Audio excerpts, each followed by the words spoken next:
The year is 1902, and the temperature inside a small Kansas blacksmith shop is already unbearable before sunrise. Coal smoke hangs low in the air, the forge roars like a furnace, and every strike of the hammer sends sparks snapping across the dirt floor like fireflies. Steel screams each time it meets the anvil. This is not a quiet place, and it is not a comfortable one. In the center of the heat stands a 13-year-old apprentice named Hoytbach, staring at a pile of broken farm tools stacked in the corner. Bent plow blades, chipped axes, hoes worn smooth from endless sharpening. Farmers keep bringing them back week after week because their steel keeps failing. Here's the mystery. How did a frustrated boy in a soot-covered workshop end up creating one of the most famous knives in the world? In this video, you'll step inside the factories, workshops, and decades of engineering that turned a scrap piece of steel into the legendary Buck 110 folding hunter.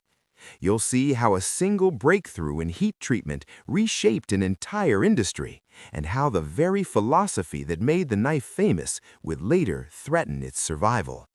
Because this isn't just the story of a knife, it's the story of how America stopped carrying tools and what happened to the factory that refused to stop making them. The experiments didn't stop after that first blade survived the strike against iron. They quietly multiplied. Night after night, long after the forge should have gone dark, the shop glowed again. The air filled with the smell of hot oil and scorched steel, as Hoytbach kept testing the same question from every angle he could imagine. He refined the process slowly. Heat, hammer, oil, temper, grind, repeat. Each blade came out a little better than the last. Farmers began to notice first. A knife that held an edge longer meant fewer trips back to the blacksmith, fewer hours wasted at the grinding wheel, less frustration in the fields. Word spread in the only way it could in rural America at the time, quietly, from one handshake to the next. There was no advertising, no packaging, no brand name stamped on the steel, just a tool that worked when other tools failed. By the 1910s and 1920s, Hoyt wasn't just repairing tools anymore. He was being asked for something new. Hunters wanted blades that could dress game without constant sharpening. Ranchers wanted knives that wouldn't chip when they hit bone. Workers wanted a tool they could trust without thinking about it. Every request pushed the heat treat process further. Inside the workshop, the ritual became precise. Steel bars slid into the fire until they glowed deep orange. The hammer blows rang out in steady rhythm, echoing off the wooden walls. Blades hissed violently as they plunged into oil, sending white smoke rolling across the ceiling. Then came the quiet stage, the careful tempering that transformed brittle hardness into working toughness. This wasn't factory production, it was controlled repetition, a craft passed from hand to hand inside one family. And that was the limitation. Because for decades, the Buck heat treat existed as a whispered advantage known only to the small communities that used the knives. The secret was powerful, but it was trapped inside a single workshop. And eventually, the world outside began to change faster than the workshop could keep up. By the late 1940s, the small-town workshop no longer matched the scale of the world around it. America was changing fast. Factories that once built farm equipment were now capable of producing entire cities' worth of machinery. Highways stretched across the country. Manufacturing was becoming louder, faster, and bigger than anything the blacksmith era had ever imagined. Inside the Buck family, the next generation could feel the pressure building. Al Buck understood something his father never had to face, a secret that stays small eventually disappears. If the heat treat process was going to survive, it needed machines, workers, and a building big enough to echo.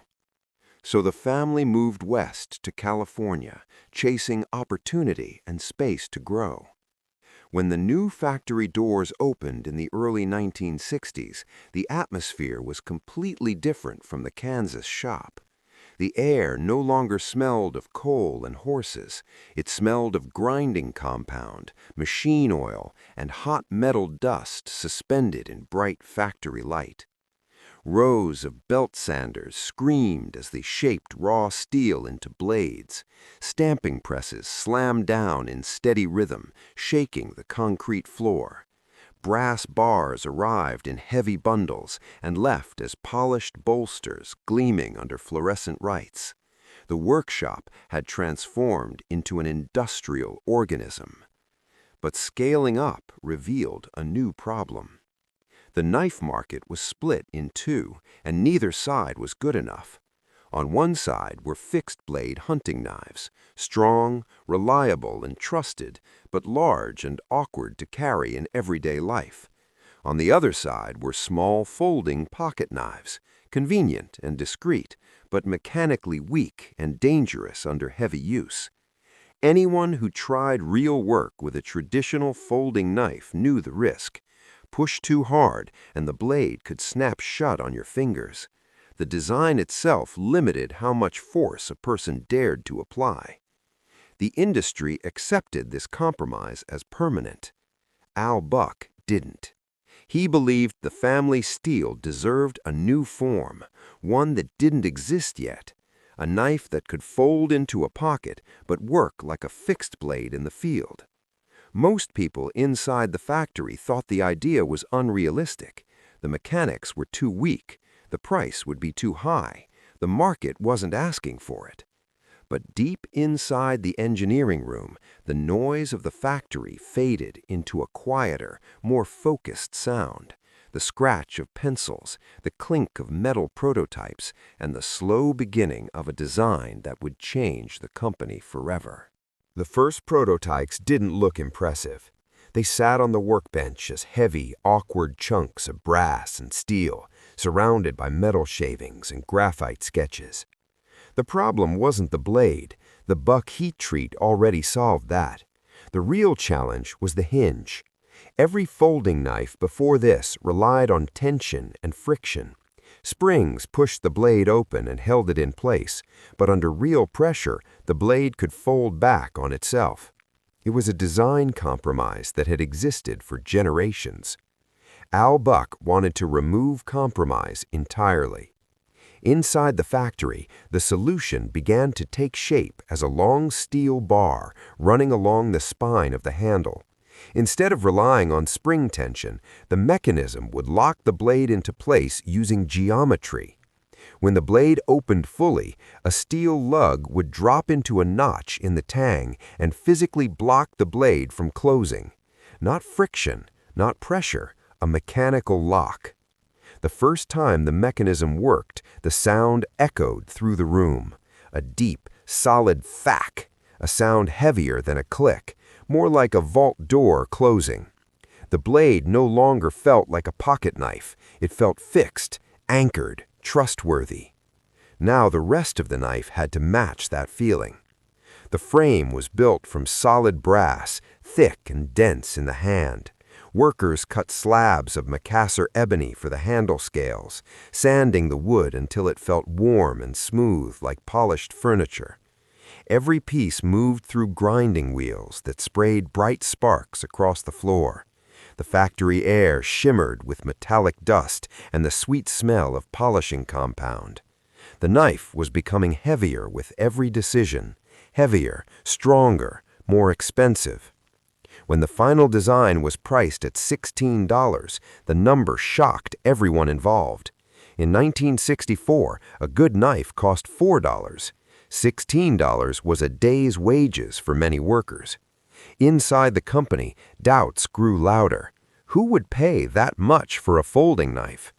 But the design was finished and the decision had been made. On April 18, 1964, the Buck Model 110 Folding Hunter was introduced to the world.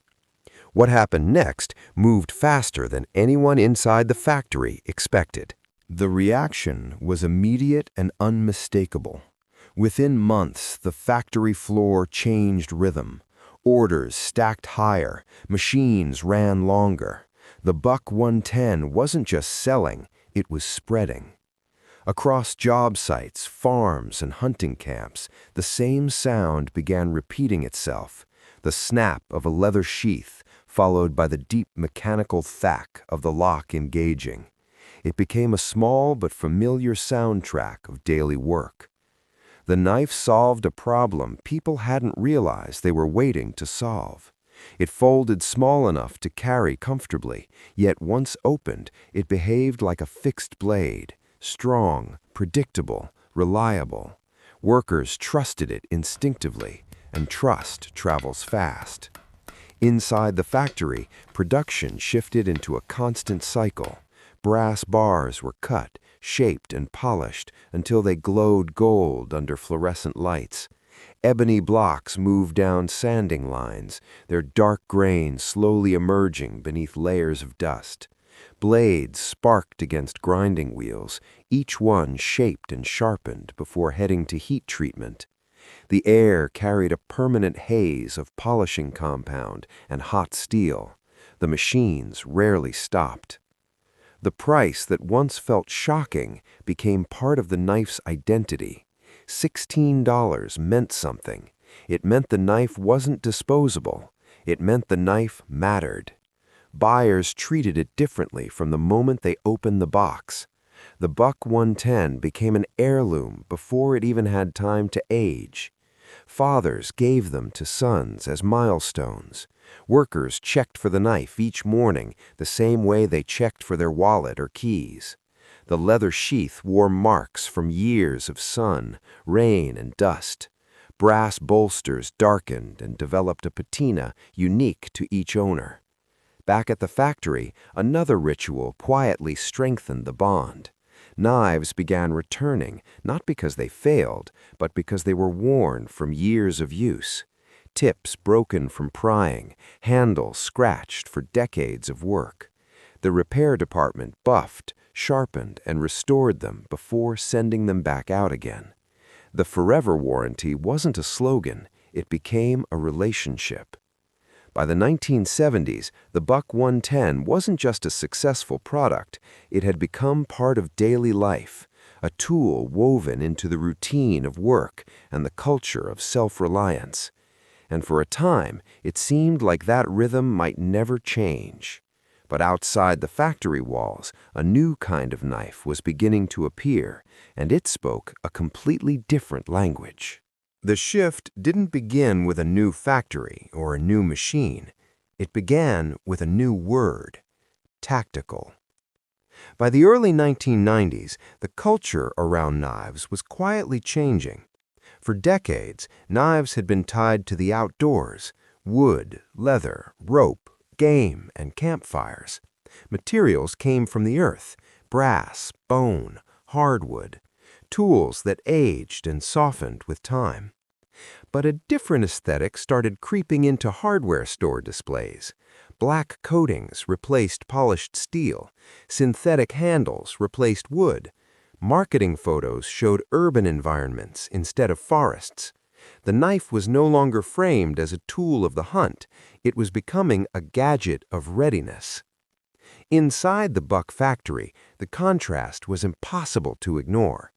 A small piece of metal drove the change: the pocket clip. Suddenly, knives no longer lived on belts in leather sheaths.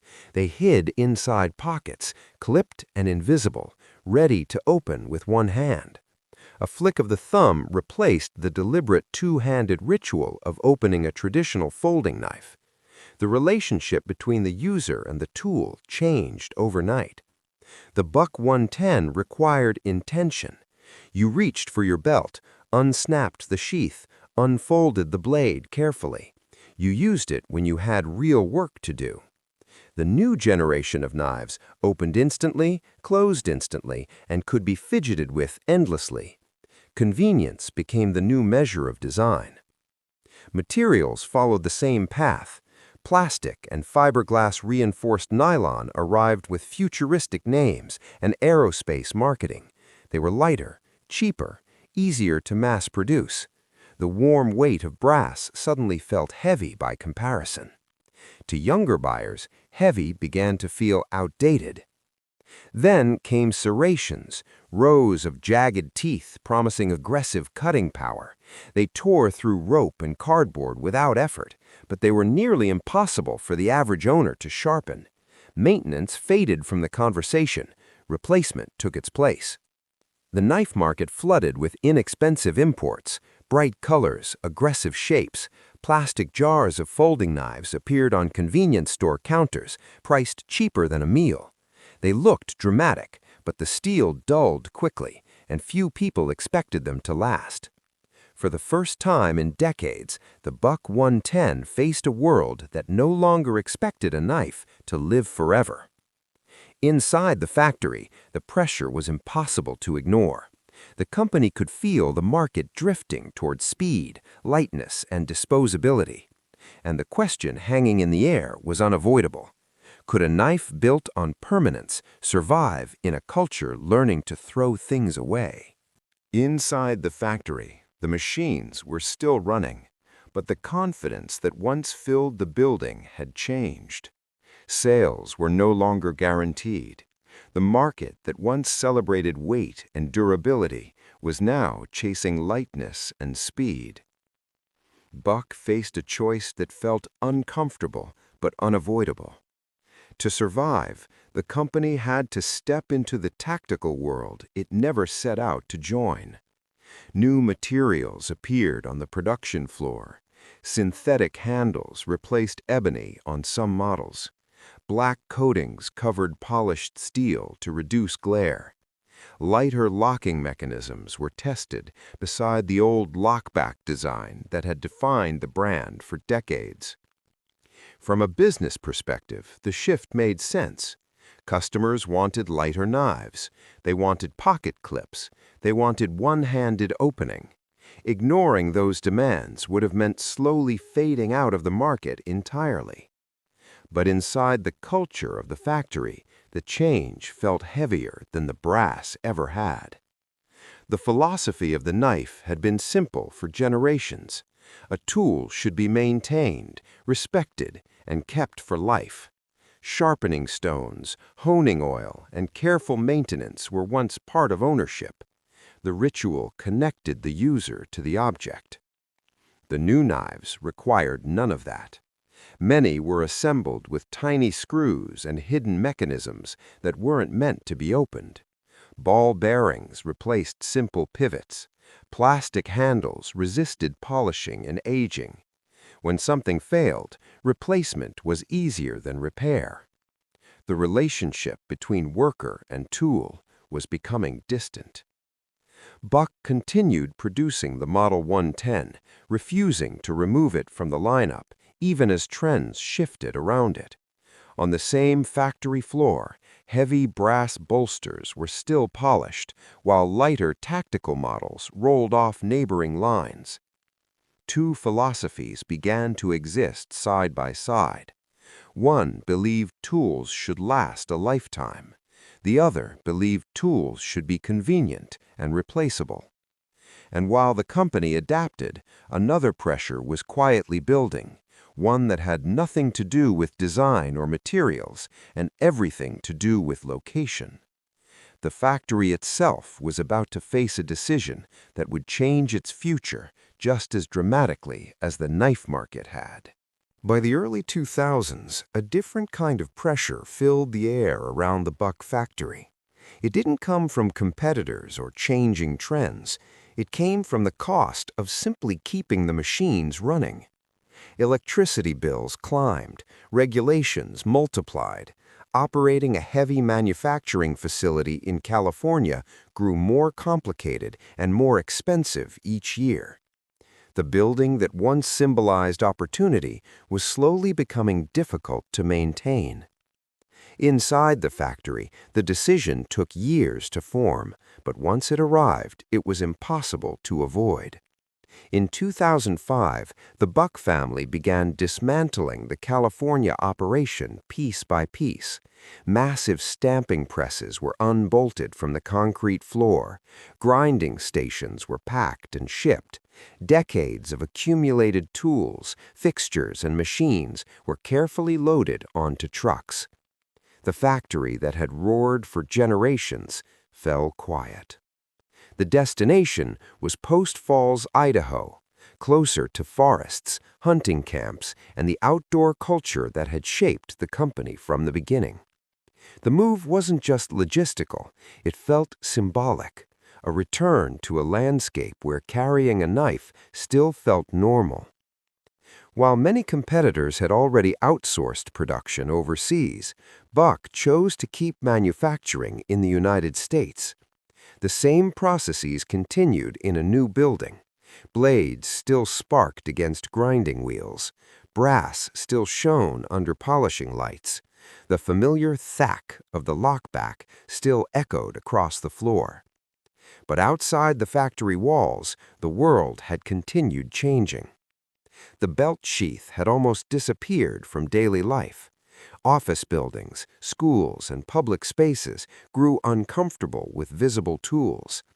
The knife that once rode proudly on a belt moved into pockets or vanished entirely. The culture that built the Buck 110 was no longer the default. And that left the company in a strange position, still making the same knife in the same way for a world that had quietly stopped carrying it. Which brings the story to the present day and the legacy of the knife that refused to disappear. Today, inside the factory in Post Falls, Idaho, the process still begins the same way it did generations ago. Steel bars arrive cold and unfinished. Grinding wheels spin. Sparks scatter across concrete floors. The smell of hot metal and polishing compound hangs in the air.